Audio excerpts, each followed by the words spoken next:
लंबोदराय नमः. श्री स्वामी राजाय नमः. शुद्ध अंतकरण ठेवूनच नाम घेतले तर भगवंताच्या कृपेचा अनुभव येईल. नामानेच अंतकरण शुद्ध बनते. स्वतःवर विश्वास ठेवा. तुमच्या स्वप्नांना साकार करण्याची शक्ती तुमच्यातच आहे. प्रेम ही जगण्याची सर्वोत्तम भाषा आहे. कृतज्ञता ही जीवनाची सर्वात सुंदर भावना आहे. आपल्या जीवनातील सर्वात मोठी ताकद म्हणजे आपली मानसिकता. अडचणींचा सामना करणे हे यशाचे प्रवेशद्वार आहे. आपल्या स्वप्नांचा पाठलाग करा. विश्वास ठेवा, एक दिवस ते नक्कीच साकार होतील. आयुष्य ही एक कला आहे जिचे सौंदर्य आपल्या कृतीतून प्रकटते. जीवनाची सर्वोत्तम क्षणे म्हणजे त्या क्षणाची आठवण ज्या आपल्याला हसवतात. असे स्वामींचे गोड व्हिडिओ बघण्यासाठी आपल्या चॅनलला सबस्क्राईब करा आणि व्हिडिओला लाईक करून कमेंटमध्ये श्री स्वामी समर्थ लिहा. देह सुखी तर मी सुखी, देह दुखी तर मी दुखी, अशी सामान्य माणसाची अवस्था असते. प्रारब्धाचे भोग हे कुणालाही चुकले नाहीत. नामस्मरणाने देहवृत्ती कमी होते, म्हणून सतत नामस्मरण मनुष्याचे प्रारब्धाचे भोग भोगीत असताना देखील आनंदात असतो.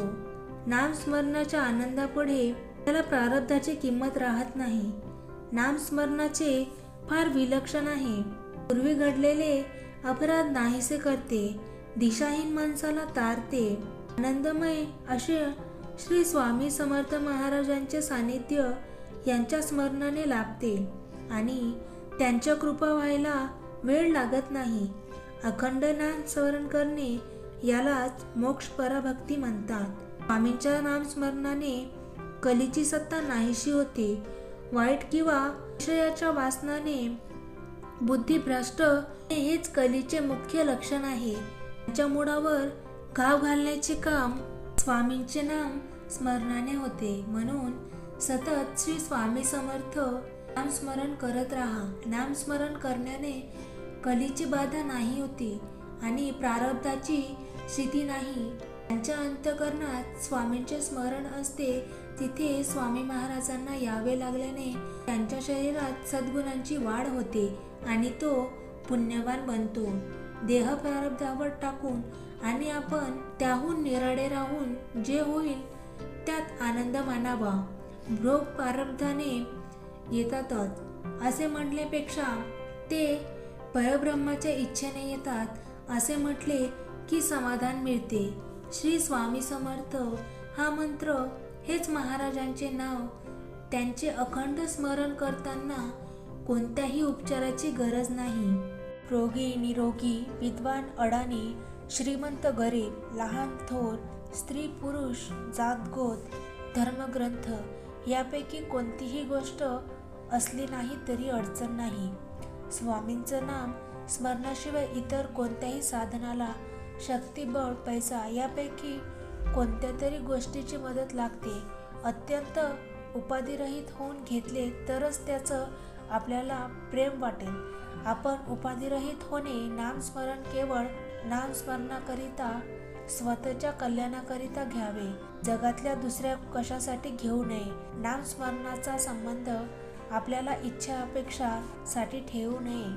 केवळ स्वामी महाराजांसाठी नामस्मरण केल्याने मन आपोआप अंतर्मुख होऊन सेवे करणाऱ्या 3 गोष्टीकडे लक्ष द्यावे. पहिली, चरण शुद्ध असावे.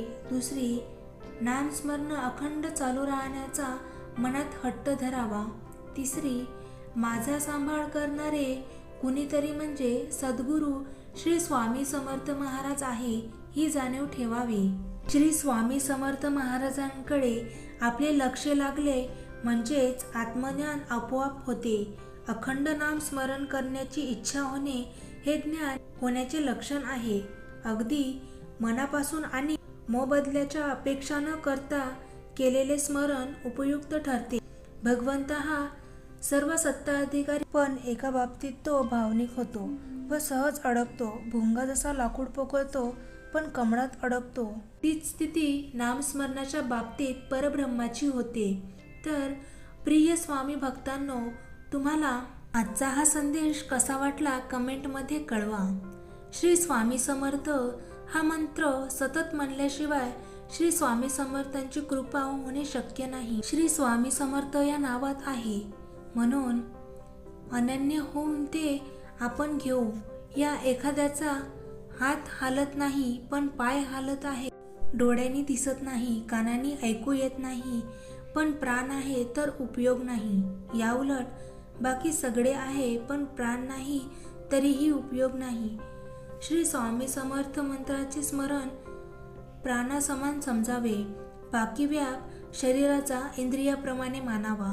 श्री स्वामी समर्थ महाराजांचे स्मरण चुकले तर प्राण गमावल्यासारखेच आहे.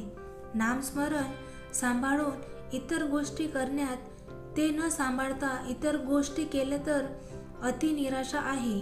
श्री स्वामी महाराजांचे अनुसंधान ठेवले तरच मनुष्याचे कल्याण होईल, नाहीतर फार कठीण आहे.